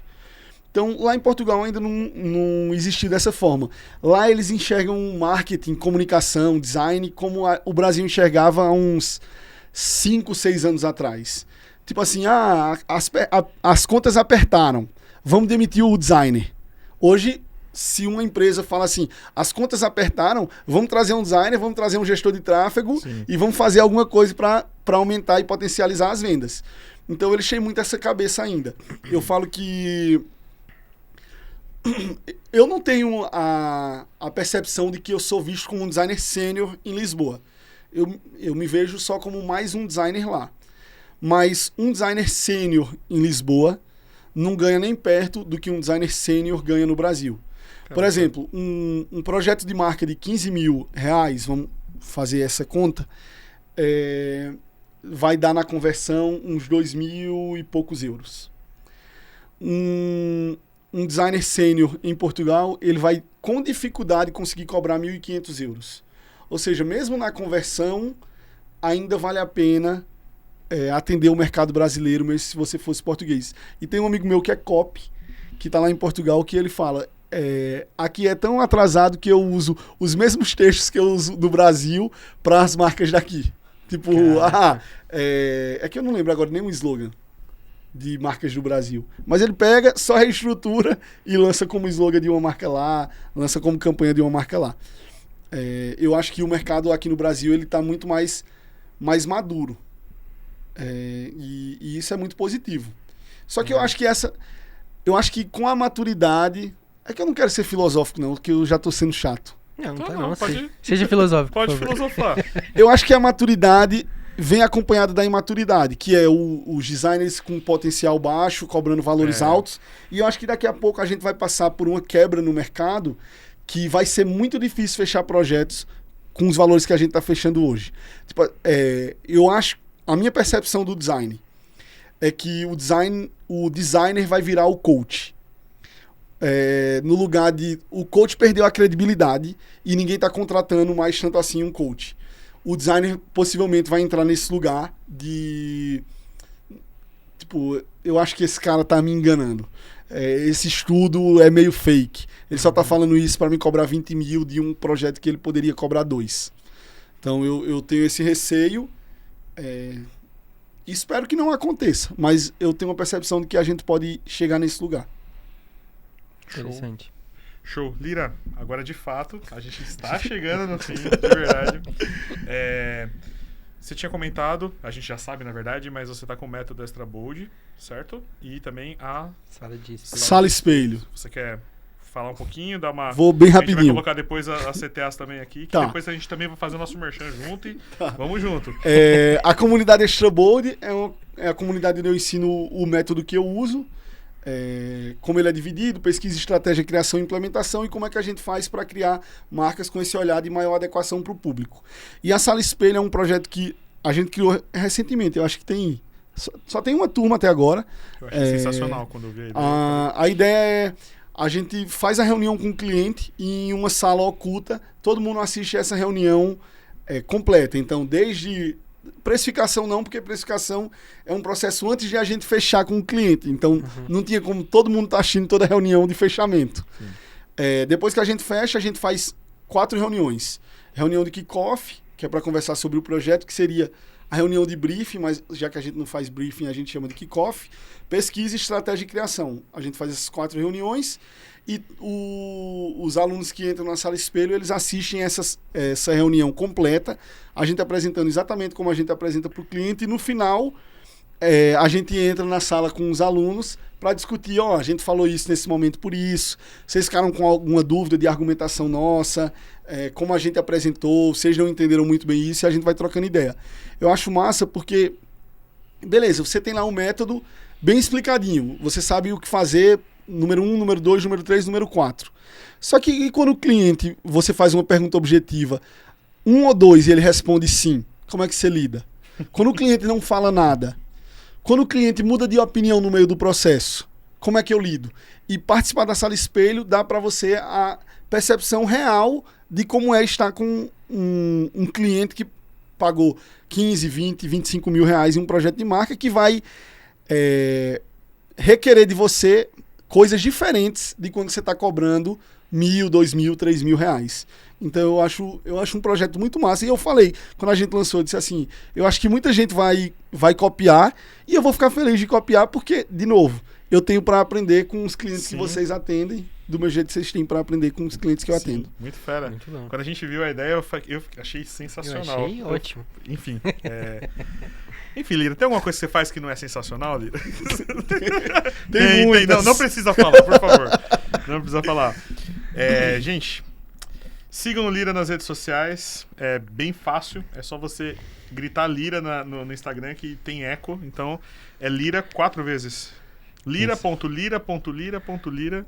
Eu falei quantas? 4 vezes. 4. É isso aí. É isso, assim você consegue encontrar o Lira, acompanhar o trabalho dele, você consegue também algumas informações, a gente vai colocar, né, na tela algumas informações sobre a comunidade Extra Bold.